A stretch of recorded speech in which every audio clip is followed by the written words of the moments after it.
இன்றைக்கி இந்த வீடியோவில் என்ன பார்க்க போகிறோம் அப்படின்னா, ஒரு ஃப்ளாட் வந்து சேலுக்கு வந்திருக்கு. இந்த லொக்கேஷன் எங்கே வருது அப்படின்னு பார்த்தீங்கன்னா, பாரதாசன் நகர் ரயில்வே ஸ்டேஷன் நியராக இருக்கிற இந்த பாரதாசன் நகருக்குள்ளே தான். எங்கிட்ட பார்த்தீங்கன்னா சில பேர் வந்து பாரதாசன் நகரில் வந்து ஃப்ளாட் ஏதாவது இருந்தால் இன்ஃபார்ம் பண்ண சொல்லியிருந்தாங்க. ஸோ அவங்களுக்காக இந்த வீடியோ பண்ணிகிட்ருக்கேன். ஸோ இந்த ஃப்ளாட் பார்த்தீங்கன்னா உங்களுக்கு சவுத் ஃபேஸிங் வரும். ஸோ டோட்டலாக லேண்ட் ஏரியா எவ்வளோ இருக்குது அப்படின்னு பார்த்தீங்கன்னா 6.25 சென்ட் இருக்குது. டோட்டலாக பார்த்தீங்கன்னா 2700 ஸ்கொயர் ஃபீட் லேண்ட் ஏரியா இருக்குது. ஸோ ரோட் சைடு பார்த்தீங்கன்னா 60 வருது, 60 அடி. பின்னாடி பார்த்தீங்கன்னா உங்களுக்கு 45 அடி. டோட்டலாக 2700 ஸ்கொயர் ஃபீட் லேண்ட் ஏரியா இருக்குது. இந்த ஃப்ளாட்டுக்கு முன்னாடி பார்த்தீங்கன்னா ரோடு எவ்வளோ வருது அப்படின்னு பார்த்தீங்கன்னா 23 அடி ரோடு இருக்குது.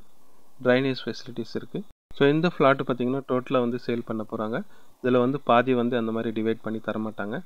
டோட்டலாக யாராவது வாங்குற மாதிரி இருந்துச்சுன்னா ஸோ அவங்களுக்கு வந்து சேல் பண்ணுவாங்க. ஸோ இந்த இடத்துல பார்த்தீங்கன்னா பர் சென்ட்டோட காஸ்ட் எவ்வளோ சொல்லிட்டு இருக்காங்க அப்படின்னு பார்த்தீங்கன்னா 17 lakh பர் சென்ட் சொல்லிட்டு இருக்காங்க. ஸோ 17 லட்ச ரூபா ஒரு சென்ட் சொல்லிட்டு இருக்காங்க. கொஞ்சம் நெகோஷியபிள் ஸ்லைட்லி இருக்கும். யாருக்காவது இந்த இடம் பிடிச்சிருக்குன்னா ஸ்க்ரீனில் ஒரு நம்பர் தரேன்.